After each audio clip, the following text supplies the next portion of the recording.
Selamat malam, saudara-saudara yang dikasihi dalam Tuhan Yesus Kristus. Kita akan melanjutkan renungan malam kita dan doa bersama-sama. Tapi sebelumnya, mari kita datang dan menghampiri Tuhan dalam doa kita. Bapa di surga, kami bersyukur oleh karena kasih dan setiamu bagi kami terus Engkau nyatakan. Engkau hadir juga dalam hidup kami, memimpin dan menuntun. Walaupun kami ada dan masih ada di tengah-tengah pandemi COVID-19, kami terus bersyukur kepada Tuhan.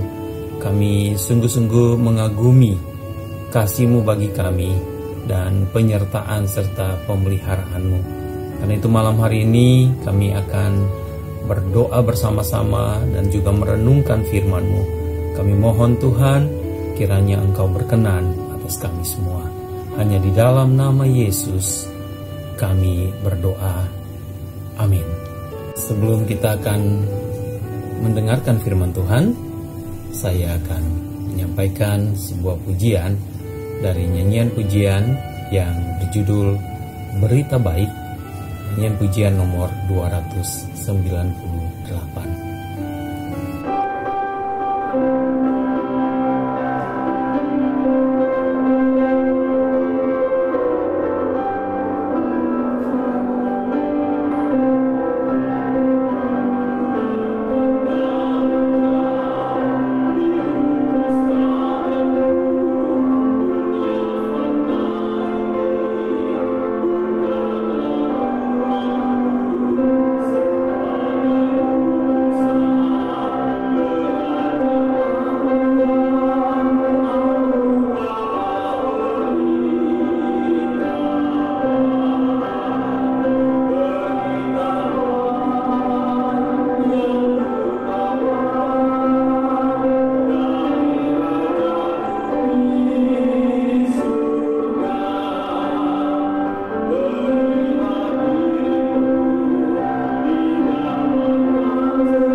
Saudara yang dikasihi dalam Tuhan Yesus Kristus, renungan kita malam ini saya beri judul Didamaikan dengan Allah, yang diambil dari surat Rasul Paulus yang kedua kepada jemaat di Korintus, 2 Korintus pasal 5 ayat yang ke-17 sampai dengan ayat yang ke-21. Demikian firman Tuhan. Jadi siapa yang ada di dalam Kristus, ia adalah ciptaan baru. Yang lama sudah berlalu, sesungguhnya yang baru sudah datang. Dan semuanya ini dari Allah, yang dengan perantaran Kristus telah mendamaikan kita dengan dirinya, dan yang telah mempercayakan pelayanan pendamaian itu kepada kami. Sebab Allah mendamaikan dunia dengan dirinya oleh Kristus, dengan tidak memperhitungkan pelanggaran mereka. Ia telah mempercayakan berita pendamaian itu kepada kami. Jadi kami ini adalah utusan-utusan Kristus. Seakan-akan Allah menasihati kamu dengan perantaraan kami. Dalam nama Kristus kami meminta kepadamu, berilah dirimu didamaikan dengan Allah. Dia yang tidak mengenal dosa telah dibuatnya menjadi dosa karena kita, supaya dalam Dia kita dibenarkan oleh Allah. Saudara-saudara yang kasih dalam Tuhan, bait terakhir dari pujian yang saya nyanyikan, yang berjudul Berita Baik, itu menarik. Dan penulis lagu ini juga mengajak kita untuk berilah dirimu. Berilah dirimu, didamaikan segera, didamaikan dengan Allah. Sama juga seperti seruan Rasul Paulus kepada jemaat di Korintus dalam ayat yang ke-20 bagian akhir. Firman Tuhan berkata kepada kita, dalam nama Kristus kami meminta kepadamu, berilah dirimu, didamaikan dengan Allah. Nah, saudara yang kasih dalam Tuhan, dalam tradisi Natal di Maluku, ya, dan di Ambon, ya, dan Maluku pada umumnya, keluarga-keluarga Kristen punya tradisi Natal yang menurut saya sangat baik dan sangat perlu untuk dilestarikan, yaitu bahwa setiap tanggal 24 malam selalu dalam keluarga-keluarga Kristen menjelang pergantian hari itu mereka akan berkumpul. Mungkin mulai jam 11 keluarga akan berkumpul dan berdoa bersama-sama. Walaupun di malam-malam dan hari-hari yang lain mereka mungkin belum pernah atau jarang melakukan itu, tetapi di tanggal 24 malam itu seakan-akan itu satu kewajiban yang semua keluarga, semua anak, orang tua akan berkumpul. Saudara bersaudara, adik kakak akan berkumpul untuk berdoa bersama-sama. Tetapi bukan saja berdoa dan mempersiapkan untuk merayakan Natal. Mereka pada malam itu secara umum itu akan ada kesempatan untuk berbicara dari hati ke hati. Terutama di antara saudara bersaudara, adik dan kakak. Mereka akan sharing, bahkan mereka akan terbuka membicarakan perasaan-perasaan mereka satu dengan yang lain. Dan seringkali ketika ada hal-hal yang telah terjadi sebelumnya sepanjang tahun itu, di mana ada saling marah, ada saling kecewa, bahkan mungkin dendam, ada pertengkaran satu dengan yang lain, ada perselisihan yang bahkan membuat mereka tidak ngomong, ya, tidak bicara sepanjang beberapa waktu. Dan malam itu biasanya terselesaikan dengan baik, biasanya saling memaafkan, dan setelah itu diikuti dengan berdoa bersama-sama. Jadi kalau kita lihat tradisi ini menjelang Natal dan di dalam Natal itu sungguh-sungguh ada perdamaian. Ketika memperingati datangnya Raja Damai, maka sesungguhnya damai itu nyata di antara keluarga-keluarga yang ada di Maluku. Mungkin di tempat-tempat lain juga ada tradisi-tradisi seperti itu. Tapi saya pernah membaca satu kisah juga, ya, yaitu terjadi di masa Perang Dunia Pertama. Ya, saudara-saudara, diceritakan itu di sekitar tahun 1941. Ya, ada satu peristiwa yang kemudian diberi nama Christmas Trach, di mana pasukan Jerman dan pasukan Inggris yang pada waktu itu sedang berhadap-hadapan. Nah, ketika malam Natal tiba, apa yang terjadi? Ya, mereka di barisan atau di garis pertempuran yang sisi satu dan sisi yang lain, tiba-tiba ada yang berdiri dan mulai menyanyikan lagu Natal. Dan oleh karena itu juga ada yang lain berdiri tanpa rasa takut bahwa mereka akan terkena tembakan dari musuh. Dan ketika itu dilakukan oleh pasukan, ya, saya tidak tahu secara jelas pasukan mana, tapi salah satu di antara kedua pasukan itu ada prajuritnya yang berdiri dan mulai menyanyikan lagu Natal, Malam Kudus. Dan itu diikuti oleh teman-teman yang lain. Dan apa yang terjadi di pasukan musuh, prajurit-prajurit yang ada di garis depan itu juga yang sebelumnya sedang berhadapan-hadapan, sedang bertempur untuk saling membunuh dan mengalahkan, mereka juga berdiri. Dan malam itu kedua pasukan, Jerman dan Inggris, mereka menyanyikan lagu-lagu Natal.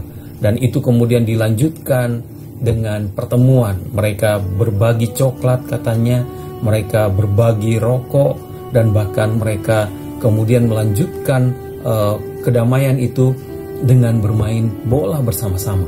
Nah, itu peristiwa yang dikenal dengan nama Christmas Rush. Nah, saudara-saudara yang kasih dalam Tuhan, dalam konteks ini menarik sekali bahwa ternyata benar ketika Yesus datang ke dalam dunia sebagai Raja Damai, Ia telah membangun hubungan yang penuh cinta, penuh kasih, dan penuh dengan kedamaian di antara manusia. Konflik-konflik diselesaikan, pertengkaran dan peperangan bahkan didamaikan. Tetapi saudara yang kasih dalam Tuhan, malam hari ini kita perlu merenungkan dengan sungguh-sungguh bagian firman Tuhan, bahwa Natal tidak hanya datang untuk menghadirkan damai di antara manusia dengan sesamanya. Natal datang atau terjadi bukan hanya untuk memperbaiki relasi di antara manusia yang satu dengan manusia yang lain, bangsa satu dengan bangsa yang lain. Tetapi ada hal yang paling penting yang dikatakan oleh firman Tuhan yang kita baca malam hari ini, bahwa di dalam Natal Allah sedang menegaskan sesuatu yang lebih penting bagi manusia, dan Allah sedang mengerjakan sesuatu yang sangat besar bagi manusia, yaitu bahwa Ia mau mendamaikan manusia dengan dirinya sendiri.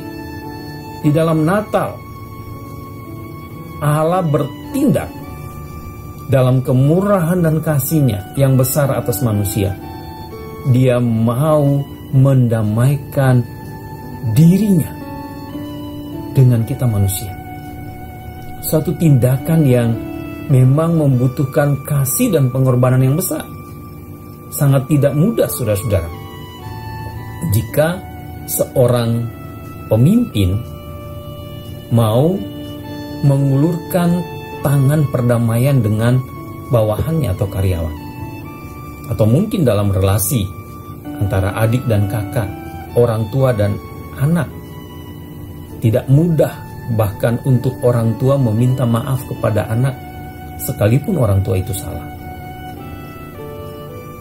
Tetapi dalam peristiwa Natal, kita menemukan tindakan kebajikan dan kasih yang maha sempurna dari Allah. Suatu tindakan pengorbanan yang membuktikan bahwa Ia sangat mengasihi manusia. Ia bertindak dalam keadilan untuk menghukum dosa, tetapi mengulurkan tangan kasih-Nya untuk merangkul manusia dalam kedamaian. Tetapi itu dilakukan, saudara-saudara, menurut firman Tuhan yang kita baca malam ini, adalah melalui Yesus Kristus. Itu sebabnya di dalam ayat yang ke-19 dikatakan, sebab Allah mendamaikan dunia dengan dirinya oleh Kristus. Saudara dan saya tidak mungkin bisa memperoleh hubungan dan relasi yang dipulihkan dengan Allah kecuali di dalam Kristus. Kecuali saudara dan saya ada di dalam Kristus. Dan dalam ayat 17 itu menarik. Didamaikan dengan Kristus itu berarti kita ada di dalam Kristus. Dan berada di dalam Kristus itu menandakan dan akan menghadirkan kehidupan yang baru. Paulus berkata dalam ayat-ayat ini, ayat 17 berkata, jadi barang siapa ada di dalam Kristus, ia adalah ciptaan baru.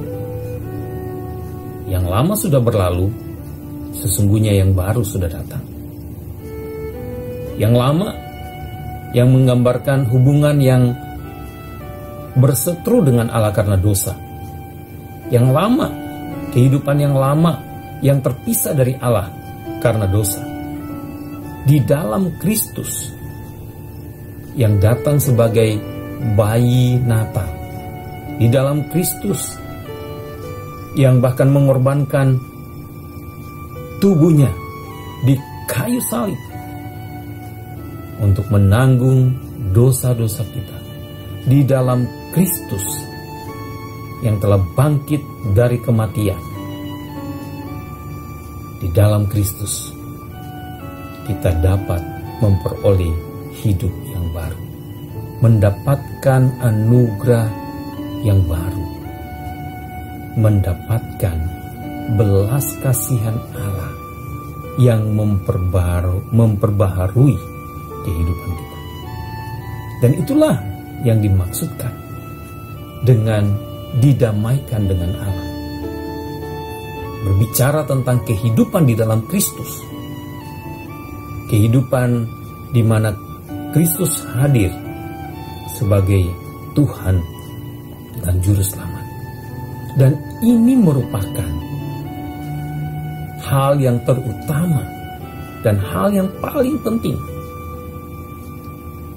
yang Allah mau nyatakan, yang Allah mau perlihatkan, yang Allah mau berikan kepada saudara dan saya di dalam Natal. Dan ini tentunya berita baik untuk saudara. Kalau sampai hari ini saudara masih merasa ada kehidupan saudara yang tidak sesuai dengan kehendak Allah, saudara masih merasa bahwa saudara belum berdamai dengan Allah, berdamai dengan dosa-dosa yang masih terus terjadi, berdamai dengan cara hidup yang tidak sesuai dengan kebenaran Allah, maka saudara perlu ada di dalam Kristus dengan mengundang Dia untuk menjadi Tuhan dan Juru Selamat dalam hidup saudara, menyerahkan kepadanya segala dosa-dosa saudara dan saya, dan meminta dalam kerendahan hati supaya Dia memperdamaikan kita dengan Allah Bapanya dan menikmati damai sejahteranya. Kiranya Tuhan Yesus menolong saudara dan saya untuk menikmati kehadirannya yang memulihkan hubungan kita dengan Allah, membawa kita dalam kehidupan yang baru. Amin.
Sidang jemaat yang dikasihi Tuhan, mari kita tunduk kepala dan berdoa bersama-sama, bersyukur atas firman Tuhan yang sudah kita dengar malam hari ini. Tuhan Bapa di surga, kami bersyukur karena malam hari ini kami boleh merenungkan firman-Mu, dan sebelum kami tidur, kami datang kepada Tuhan. Kami menyerahkan seluruh hidup kami, setiap pribadi demi pribadi, setiap keluarga dan setiap rumah tangga. Biarlah Tuhan terus memimpin dan menjaga kami Bapa. Di tengah-tengah pandemi ini kami ingin juga terus memiliki dan mengalami damai sejahtera dengan Engkau. Engkau yang menyelidiki hati kami masing-masing. Engkau yang tahu keberadaan kami. Kalau ada di antara kami yang memerlukan kehidupan yang diperdamaikan dengan Engkau, yakni dengan menyerahkan hidup kepada Tuhan Yesus Kristus dan percaya kepadanya sebagai Tuhan dan Juru Selamat, biarlah Tuhan tolong kami masing-masing secara pribadi. Ajar kami untuk menyerahkan hidup kami seutuhnya kepada Engkau ya Tuhan, dan supaya kami boleh menikmati dan mengalami damai sejahtera-Mu. Terima kasih Tuhan, berkati tetangga-tetangga kami, orang-orang yang ada di sekitar kami, berkati semua famili, sahabat dan teman-teman kami. Bahkan ketika ada di antara mereka yang sedang bergumul dengan virus COVID-19 yang mereka derita, biarlah Tuhan terus lawat mereka. Tuhan memberkati dan menyembuhkan orang-orang yang kami kasihi. Engkau juga memberkati tenaga-tenaga kesehatan, para dokter dan perawat yang harus juga bekerja ekstra di rumah-rumah sakit, di klinik. Bahkan orang-orang yang sedang dalam perawatan isolasi mandiri oleh karena terpapar virus COVID, Tuhan juga akan sertai mereka. Tuhan, terima kasih karena kami bersyukur penyertaan-Mu menaungi kami hingga malam hari ini. Dan sekarang kami akan tidur. Kami mohon penyertaan dan perlindungan Tuhan di dalam sepanjang tidur kami. Karuniakan tidur yang nyenyak dan pulihkan kami besok pagi supaya bangun untuk melakukan tugas-tugas yang Kau percayakan. Dan anak-anak-Mu yang masih harus melanjutkan tugas dan tanggung jawab pekerjaan-pekerjaan yang harus diselesaikan di malam hari ini, biarlah Tuhan menyertai dan menopang terus. Di dalam nama Tuhan Yesus kami berdoa.